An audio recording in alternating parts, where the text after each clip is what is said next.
भगवान की कथा कैसे सुनना चाहिए। पंडित जी के पास जावे, सुंदर मुहूर्त बनवावे। मुहूर्त के बाद सभी जगह पर निमंत्रण कार्ड भेजे, नीचे लिखे कि हमारे यहाँ सप्ताह ज्ञानी का आयोजन है, आप पधारे। अगर एक दिन नहीं आ सके, निवेदन करें तो 7 दिन तक रहे, पूरी सुविधा है। भगवान के जन्म में, विवाह में, भगवान के उत्सव में आए। घर के बहुत सारे काम है तो एक दिन तो आए। एक दिन नहीं आ रहे तो महाराज जी 1 घंटे आगे कथा सुन, 1 घंटे नहीं तो आधे घंटे तो आए, बोले 15 मिनट आ जाए। गाड़ी से आए 5 मिनट कथा सुने, बोले 5 मिनट भी समय नहीं, बोले क्षण है अतई सुदुर्लभ। केवल भागवत जी को प्रणाम करके एक क्षण रुक जाए, इस कथा तीर्थ में आप धन्य हो जाएंगे। ये भागवत की यहाँ का एक एक क्षण सुदुर्लभ है। ऐसा निवेदन करे, पीठ के गणपति का पूजन करे, नंदी श्राद्ध करे कर्मकांड में। इस बीच कहीं कोई संभावित घटना घट जाए तो वो पवित्र हो। इतने संत्यर्थ लिखा है। बढ़िया मंडप बनावे, केले का चारों तरफ बढ़िया बांस के द्वारा मंडप बनाए, आर्टिफिशियल कमल उपयोग करे। पहले लोग केले का बढ़िया बंधन वाला जरूर लगाते थे। इसके साथ विशाल जहां जगह हो, कथा कहां सुने, पहले तीर्थ में सुने अगर पैसे, नहीं तो बने बात जंगल में, देवालय में। जैसे हमारे बसंत जी ने मंदिर निर्माण कराया, विशाल जगह है जहां लोग बैठ सके। विशाला वसुधा यत्र कथा कार्योत्तर निष्क्रिया। जैसे बेटी के विवाह में खर्च करते हैं ना पैसा, वैसे ही भगवान की कथा में खर्च करते। उदार चित्त से भगवान की कथा श्रवण में 7 दिन तक खर्च करे। बढ़िया भोजन प्रसाद पवाए, आवास प्रवास आगंतुकों को लिए स्थान दे, वासा देयानि परिकल्पयत। 5 ब्राह्मणों का वर्ण करे, भगवान का पूजन करे, कथा श्रवण करे, प्रत्यक्ष रूप से भगवान कृष्ण की भागवत की स्तुति करे। श्रीमद् भागवताख्योऽयं प्रत्यक्ष कृष्णैर्हि स्वीकृतोऽस्ति मया नाथ मुक्त्यर्थे भवसागर। मुक्त्यर्थम भवसागर। और कहे कि हे प्रभु, आप मुक्त करने के लिए, संसार के भवबंधनों से मुक्त करने के लिए समर्थ हैं। हम आपकी शरण में हैं। आप भगवान कृष्ण रूप हैं। उद्धव जी जब धराधाम छोड़ के वैकुंठ भगवान कृष्ण जाने लगे तो उद्धव जी को उस सिर में भागवत जी ही दिया और बद्रिकाश्रम चले गए। जब भगवान की कथा सुनोगे तो भगवान का दर्शन होगा। ऐसी भागवती कथा महिमावंत है। बीच बीच में उत्सव मनाए, जन्माष्टमी, विवाह, जन्म महोत्सव, महाराज गोवर्धन लीला। इसके साथ ही भगवान के 12 अक्षर मंत्र का जो जाप करें, हवन करे, अगर विरक्त है तो गीता श्रवण करे, 12 ब्राह्मणों का भोजन कराए, पृथ्वी पर शयन करे, सात्विक भोजन करे, 7 दिन तक काम, क्रोध, लोभ, मोह इनसे दूर रहे। घर के सारे काम लोगों को सौंप दे, बेटों को और लोगों को आप प्रेम से भगवान की कथा सुने। भगवान करने वाले और कराने वाले, कर्ता कारिता दोनों हैं। इस भाव से चिंता छोड़ दे। सुखदेव जी ने कहा ऐसी कथा गंगा किनारे हो रही थी। निगम कल्पतरो गलितम फलम सुखे मुखागमृत द्रव्य संयुतम पिबत भागवतम रसमालयम मुहुरहो रसिका भुवि भावुका। निगम माने वेद रूपी जो वृक्ष है उसका पका हुआ फल है। ये रस ही रस का घर है। ऐसे जूस कॉर्नर में जूस स्टॉक रहता है, ऐसे ही है। कोई भी कथा त्याज्य नहीं है, छोड़ने योग्य नहीं। आलयम मोक्ष पर्यंतम, जब तक के शरीर का मोक्ष ना हो जाए तब तक भगवान की कथा सुने। सुखदेव जी ने अपने मुखारविंद से इस कथा को पावनी गंगा के तट पर परीक्षित को सोचा। जैसे आम के वृक्ष में अगर तोता जिस आम के फल में चोंच लगा दे उससे मिठास ज्यादा बढ़ जाए, ऐसे राधा रानी की कृपा पात्र सुखदेव जी ने जिस कथा को सुनाया उस कथा की महिमा बहुत ज्यादा बढ़ गई। बोले भागवत भगवान की।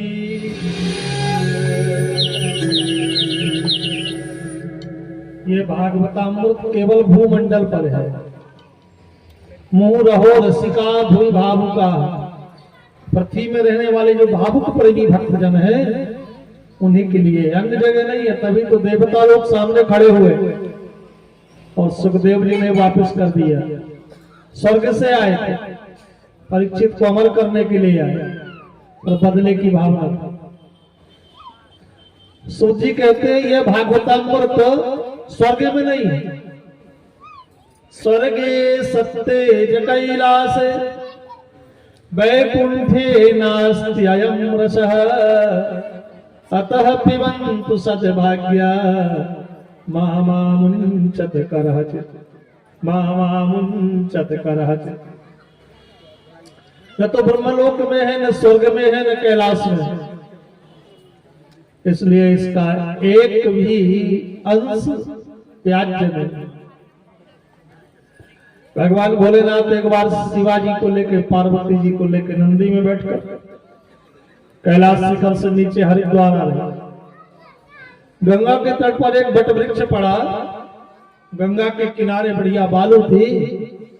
भोलेनाथ जी उस नंदी से उतरे और उस गंगा की रेती में लोटपोट होने लगे बट वृक्ष के नीचे। पार्वती जी मुस्कुराई, बोले भोले बाबा ने आज थोड़ी ज्यादा ले ली क्या, क्या भंग।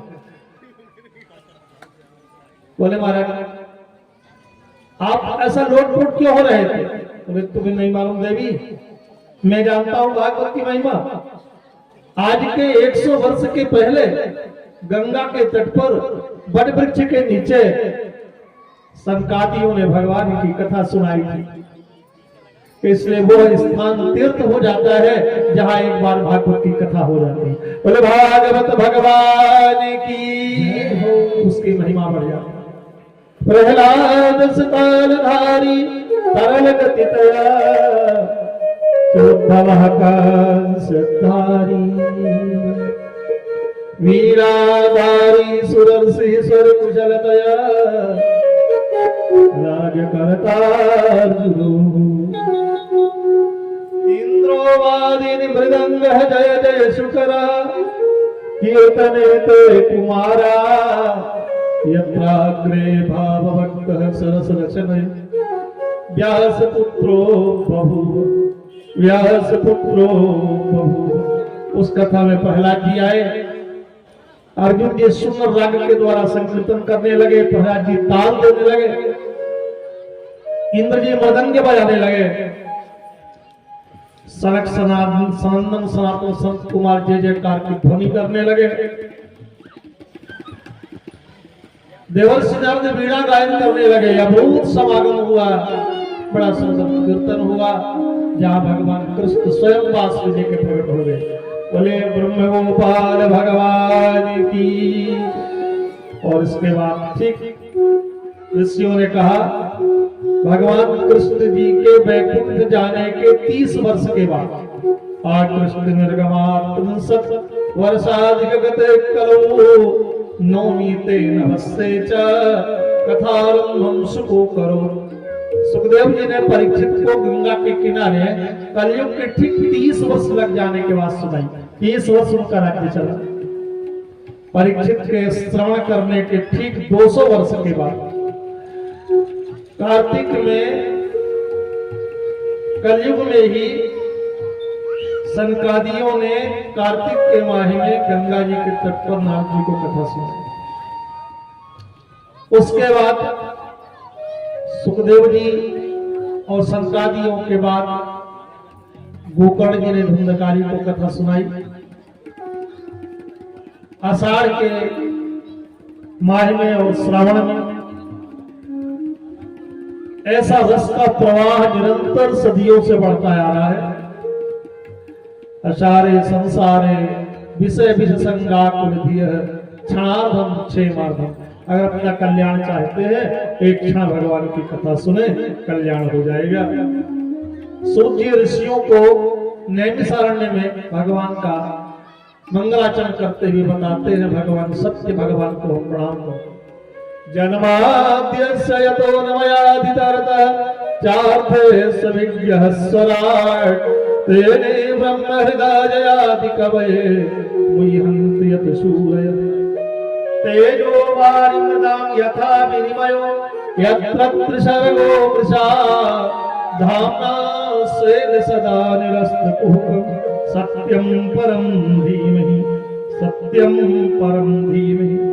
ऐसे भगवान परम सत्य भगवान नारायण का हम ध्यान करते हैं, जो इस ब्रह्मांड का एक जन्म के, सृष्टि के, पालन के, संहार के कारण है,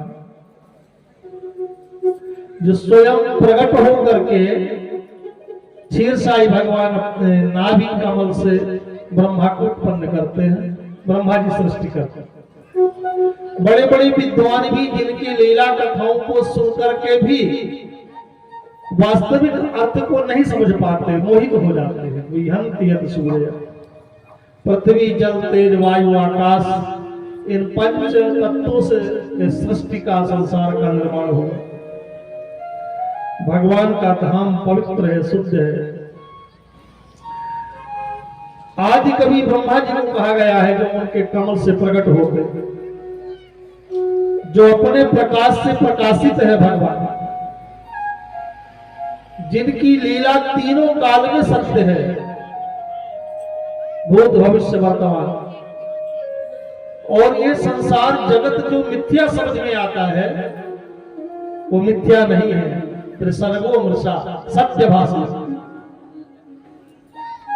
जिस तरह कभी कभी नदी के किनारे आपको कुछ चमक में सूती आती है ना, तो उसे हम चांदी समझ बैठते हैं। जैसे मृग जंगल में कभी कभी सूर्य की किरणें पत्थर में पड़ती है, उस किरणों के चमक को ठीक जल समझ बैठता है मृग मरीच का। जैसे रात्रि में हम कभी कभी अंधेरी रात्रि में रस्सी को सर्प समझ बैठते हैं, जब टॉर्च से जलाते हो भैया को रस्सी पड़ी। ठीक संसार की जो माया है इसी भांति सत्यभाषित होती। ऐसे भगवान माया से परे भगवान नारायण को प्रणाम करते हैं। नैमिषारण्य क्षेत्र में 2 बार हवन करके ऋषि लोग बैठे और कहते हैं, प्रभु धर्म किनकी शरण में गया। और यहाँ व्यास जी ने भागवत की रचना करी। देवर्षि नारद अपने अपने द्वितीय जन्म की बात बताई। अभी तक आपने ऐसे ऐसे ग्रंथों को बनाया, इसमें कर्म कांड, उपासना कांड, क्रिया कांड, साधना कांड, तंत्र मंत्र आदि है। और वासुदेव भगवान की जो निष्काम भक्ति है, प्रेमा भक्ति है, उसका निर्माण नहीं। ऐसा भागवत की रचना का उद्देश्य बताया। 4 श्लोक की भागवत के बाद पूरे रहस्य को बताया और उन्होंने सुखदेव जी को पढ़ाया। सुखदेव जी स्वयं जंगल से आए शिष्यों के साथ और कहते हैं, भगवान के इन नामों को सुंदर भगवान के 24 अवतार बताते हैं। संकादि अवतार, सुंदर भगवान का रुद्रावतार, संकादि अवतार, नारदावतार, हंसावतार, मोहनी अवतार, भगवान का धन्वंतरी अवतार, वामनावतार, परशुराम अवतार, रामावतार, कृष्णावतार, बुद्धि अवतार, कल्कि अवतार, अवतार ही असंख्य। भक्तों के लिए भगवान असंख्य अवतार धारण कर लेते। ऋषियों जिस तरह तालाब में जो जल की लहरें हैं उससे असंख्य जल की किरण, छोटे छोटे अणु प्रकट हो जाते हैं, ऐसे जल रूप भगवान से अनेक अनेक अवतार होते रहते हैं। किंतु भगवान कृष्ण स्वयं नारायण है। एते चांस कला जाता कृष्णस्तु भगवान सुन। भगवान कौन है? आजकल लोग जबरदस्ती कुछ महापुरुषों को भगवान की संज्ञा देके भगवान जान जाते हैं। भगवान के तत्व का ज्ञान शास्त्र के बिना नहीं हो सकता। भगवान एक है, जीव अनेक है। लीला के लिए माया और भगवान और जीव ये स्वयं अवतरित होते रहते हैं। देवर्षि नारद ने कहा, महाराज मैं दासी पुत्र था, मुझे जो दिव्य ज्ञान मिला वो सत्संग से मिला। मेरे पिताजी 5 वर्ष की आयु में छोड़ के चले गए। मेरी माँ आश्रम में गई और वहां जाकर के जहां संत प्रसाद पाते थे वहां झाड़ू लगाते थे और उन संतों का उच्छिष्ट सीख प्रसाद भी पा जाते। इसलिए मैं भी यही करने लगा, पीछे पीछे मेरी बुद्धि निर्मल हो गई। मैं संत बनने के लिए तैयार हुआ, परंतु मना कर दिया, बोले जब तक माँ है तो संत नहीं हो सकते। मेरी माँ जब दूध गाय का दोहन करने के लिए गई, महाराज जी ने गाय की सेवा दे दी, तो रात्रि में लौटने लगी गौशाला से। बरसात का समय, कीचड़ में पैर पड़ा, वहां एक काला सर्प था, पैर में काटा, मेरी माँ की वही मृत्यु हो गई। मैंने अपने कृपा समझी भगवान की और संतों के साथ उस उच्छिष्ट प्रसाद के कारण निर्मल हो गई। उस प्रसाद के बाद में संत सेवा के कारण जंगल चला गया, जहां मुझे भगवान का दर्शन हुआ। उच्छिष्टले पानमोदितो दुजई सकते स्मभुंजे यदपास्त किल्बिषः एवं प्रवृत्तस्य विशुद्ध चेतसस् तद्धर्म एवात्तरुचि प्रजायते तद्धर्म एवात्तरुचि प्रजायते। संतों का सीख प्रसाद पाने से धर्म में मेरी बुद्धि हो गई। गुरु जी का, संत का, ब्राह्मणों का जो पत्तल का प्रसाद पा जाते हैं उनकी बुद्धि निर्मल हो गई। ये भगवान के प्रसाद की नहीं। मैं जंगल गया और जंगल में, घनघोर जंगलों में गया, बड़े बड़े झरने दिखे, बड़े पर्वत, शिखर, बांसों का समूह, साल आदि वृक्षों का समूह, अर्जुन आदि वृक्षों का समूह। वहां एक पीपल का वृक्ष मिला, उसमें चट्टान थी, उसमें बैठ के मैंने भगवान का ध्यान करना आरंभ कर दिया। भगवान मेरे हृदय में आ गए। ठाकुर जब हृदय में आए तो एक क्षण के लिए जैसे बिजली चमक जाए, ऐसे मन में गोविंद का अंगुष्ठ मात्र का शरीर आए। भगवान ने कहा अब दर्शन नहीं दूंगा। फिर बोले अब तुम्हें दूसरे जन्म में दर्शन दूंगा। मेरा पांच भौतिक शरीर वही छूट गया भगवान का भजन करते करते। दूसरा जन्म देवर्षि नारद जी का हुआ ब्रह्मपुत्र के रूप में। नारद जी ने अपनी बात बताई व्यास जी से। उनने जो दूसरा जन्म दिया, अहो देवर्षि धन्योयम यत कीर्तिम सार्ग धन्वनः गायनमाद्यनिदं तंत्र्या रमत्या तुरम जगत। बोले बेटा मानस पुत्र है ब्रह्मा जी के, बोले आप भी सृष्टि करो।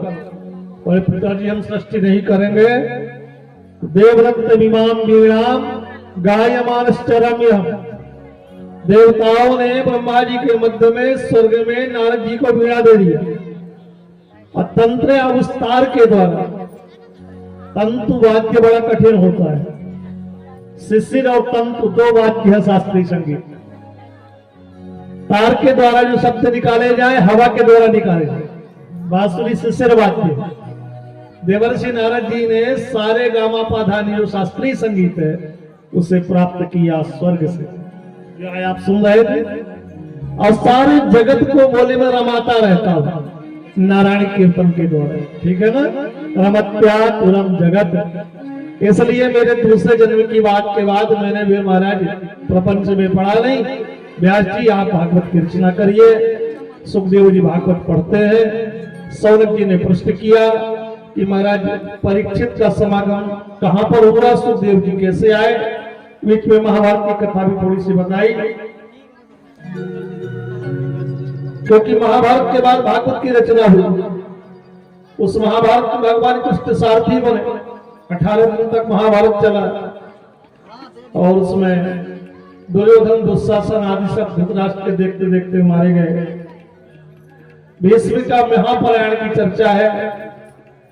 उत्तरा के गर्भ में जब परीक्षित जी थे, सबसे पहले उनके 5 पुत्रों का वध कर दिया। द्रोणाचार्य गुरु है, अपने पुत्र अश्वत्थामा को भेजते हैं।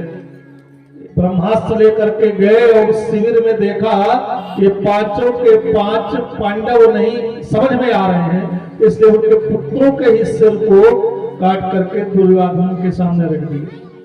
दुर्योधन के राज्य में रहते थे, दुर्योधन के पक्ष से सब लड़ रहे थे। भीष्म ने प्रतिज्ञा कर रखी थी, द्रोणाचार्य के कुलगुरु थे। दुर्योधन ने कहा हमारे वंश का निर्बीज समाप्त कर दिया है आपने। भगवान कन्हैया गए, द्रौपदी रोने लगी। अंत में महाराज भगवान कृष्ण रथ में अश्वत्थामा को ले आया। अब बोले कहो तुम्हारे सामने इसका मैं गले से सिर से तलवार से बंद कर दूं। पैर पकड़ लेती हैं द्रौपदी। इनकी मां कृपी भी रोएगी, कृपाचार्य की पत्नी अश्वत्थामा की मां। इतनी गरीबी थी कि ये आटा में पानी डाल करके दूध पिलाने के लिए इनके पास समय नहीं, पैसा नहीं था कि दूध खरीद सके। जंगल में रहती थी, उससे इसका पालन पोषण हुआ है। आटा और पानी पी के दूध समझ करके इसने अपने शरीर का पालन पोषण इसकी मां ने किया। आप कन्हैया मार देंगे तो इसकी मां भी रोएगी। फिर हमारे पांडव लोग और आप सबने जाके उनसे ज्ञान सीखा। ये गुरु द्रोणाचार्य के पुत्र हैं। गुरु का पुत्र गुरु के समान होता है। दूसरा ब्राह्मण है, इसे मारना ठीक नहीं। बोले आता था ये छोटे बच्चों को मार दे, स्त्री को मार दे, निहत्थे पर बाण चला दे, आग लगा दे, वो आता था ही होता। भगवान कृष्ण इस श्लोक में दोनों बातें कही। ब्रह्म बंधो न हंतव्य। एक तो ब्राह्मण वैसे ही बध के योग्य नहीं है, कितना पापी है, उसके निकाल देना ही इस मस्तियों में आप बध के समान। बोले आता ताई बधारण। अगर आता ताई है तो बध के योग्य है, फिर क्या करना चाहिए? मय्यो भयमानातम परिपाही अनुशासन। भगवान कृष्ण ने कहा दोनों बातें बताई, एक शास्त्र विध बताई मार दो, दूसरा मत मारो, गुरु पुत्र है। तब द्रौपदी ने कहा महाराज ये जो अश्वत्थामा है इनको मैं गुरु के बेटे की छवि देख रहा हूं, गुरु की छवि देख रहा हूं, इसलिए मारने योग्य नहीं है, इनका अपमान कर दो। उनकी मणि निकाल लिया। आज भी अश्वत्थामा में जो चिरंजीवी है और वो घूमते रहते हैं सर्वत्र। इस तरह से महाराज भगवान ने नियम बताया। पपनम द्रविणादान स्थानान्यर्यापणम तथा ऐसे ही ब्रह्म बंधुना बधो नान्योस्तु देहिका। सूची कहते हैं ऋषियों, उसका अपमान कर देना, राज्य से निकाल देना बध के समान। ये तीसरी वैकल्पिक व्यवस्था भगवान ने रखी। इस तरह से स्वर्ग जाने के बाद उन पुत्रों के बाद भीषण महासंग्राम हुआ। पुनः परीक्षित जी अपने उत्तरा के गर्भ में थे, मां के गर्भ में।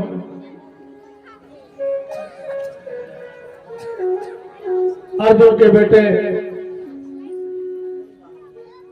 अभिमन्यु उस चक्रव्यूह में मारे गए। गर्भवती थी उत्तरा जी। पुनः अश्वत्थामा ने ब्रह्मास्त्र चलाया। अब पांडवों का वंश ही नहीं बचेगा। उत्तरा ने बड़े श्लोकों में कन्हैया की स्तुति कर, पाहि पाहि महायोगिन देव देव जगतपते नान्यम तद्भयं पश्ये यत् मृत्युः परस्पर। मेरे गर्भ में ब्रह्मास्त्र चला दिया अश्वत्थामा ने। मैं मर जाऊंगी, मेरा मृत्यु का जो बाण है, काल है, सामने आ रहा है। कन्हैया भगवान अंगुष्ठ मात्र के आकार के बड़े होकर के हृदय में प्रकट हुए। भगवान कहा नहीं अंतर्यामी, हर क्षण में प्रभु विराजमान। उत्तरा के गर्भ के अंदर प्रकट होकर के उतने अंगुष्ठ मात्र शरीर में पीतांबर पहन लिए, मुकुट धारण कर लिया, मुरली ले लिया, चक्र ले लिया, आते हुए ब्रह्मास्त्र को वहां भस्म कर दिया और उस तंतुजाल में बंधे हुए परीक्षित को ब्रह्मा भगवान ने मां उत्तरा के गर्भ में दर्शन दिया। ऐसा कोई भक्त नहीं है जो कि गर्भ में भगवान का दर्शन किया हो। इसलिए भागवत के महापरीक्षित परम भागवत हैं जिनने जन्म के पहले गर्भ में भगवान कन्हैया की रक्षा करी, उनका दर्शन किया। बहुत श्लोक के द्वारा उत्तरा ने भगवान की स्तुति किया। कन्हैया कृष्णाय वासुदेवाय देवकी नंदनाय च नंद गोप कुमाराय गोविंदाय नमो नमः। नमः पंकजनाभाय नमः पंकजमालिने नमः पंकजनेत्राय नमस्ते पंकजांग्रे। हे गोविंद, आपके चरण पंकज के समान है, आप पंकज कमल की माला पहनते हैं, आपके नेत्र कमल के समान है, आपके चरणारविंद भी कमल के समान कोमल है। कन्हैया विपदः सन्तु न शश्वत् तत्त तत्त जगद्गुरो भवतो दर्शनं यस्य अपुनर्भव दर्शन। कुंती ने भी 26 श्लोकों से कन्हैया की स्तुति करी। प्रभु हुआ है, आप भी कुछ वरदान मांग लो, आप क्या चाहते हैं? बोले मैं विपत्ति चाहता हूं। अगर कष्ट नहीं आता तो गोविंद आप दर्शन नहीं देते। लाक्षागृह में आपने उद्धार किया, निवस्त्र करती हुई उस द्रौपदी की लाज आपने बचाई, आपने उत्तरा के गर्भ में अश्वत्थामा के द्वारा छोड़े ब्रह्मास्त्र से रक्षा किया। पांडवों पर जब विपत्ति आई, दुर्वासा जी जब जंगल में गए और 10,000 ऋषियों के साथ पधारे, आपने बटलोई में एक साग का पत्र पाया और वो प्रसाद पाए नहीं आए। उन दुर्वासा के क्रोध की अग्नि की ज्वाला से आपने बचाया कन्हैया। इसलिए जब जब कष्ट हुआ तो आप पधारे, मैं तो केवल दुखी मांगती।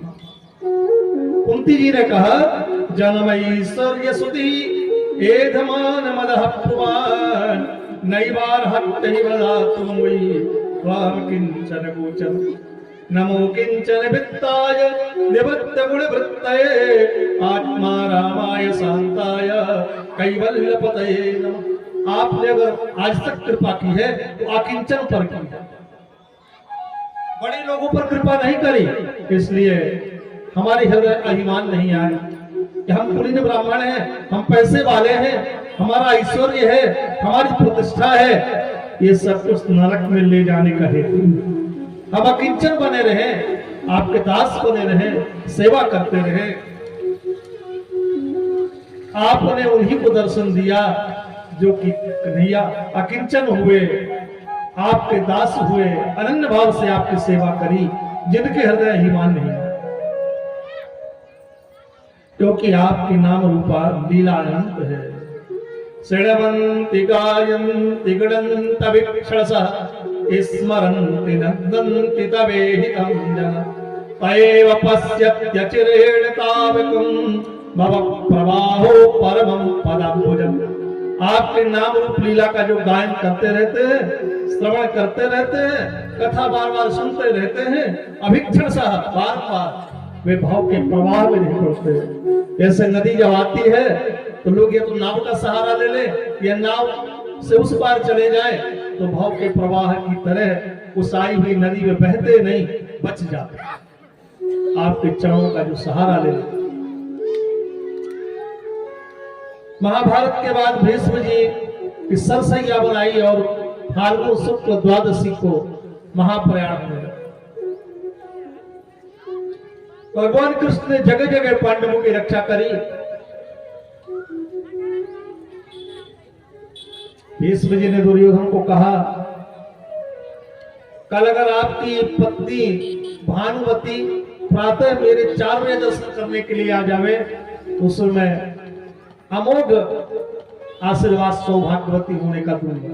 ब्रह्म मुहूर्त में ठीक 3:45 बजे पहला आशीर्वाद। मैंने उसका पति को कोई दुर्योधन को मार नहीं सकता। भगवान के कानों में बात पहुंची, शिविर से कन्हैया ने साड़ी पहनी, वृंदावन धाम में भी भगवान को साड़ी चोरी ओढ़ करके रास करना बढ़िया आता है। राधा रानी के साथ तो चूड़ी पहनी, पूरा श्रृंगार किया, लंबा घूंघट किया और गए। और भानुमति के पहले भीष्म जी को प्रणाम किया तो बोले दीर्घायु हो, सौभाग्यवती हो, तुम्हारा पति अजर अमर हो जाए। ठीक उसके बाद भानुमति जी आई, बोले आशीर्वाद कौन ले गया? बोले मोर मुकुट वाला कन्हैया ले गया, उसकी कलगी दिख रही थी। भीष्म ने कहा मैं समझ नहीं पाया, अगर कहीं भीष्म जी आशीर्वाद दे देते तो दुशासन को मारना दुर्योधन को कठिन।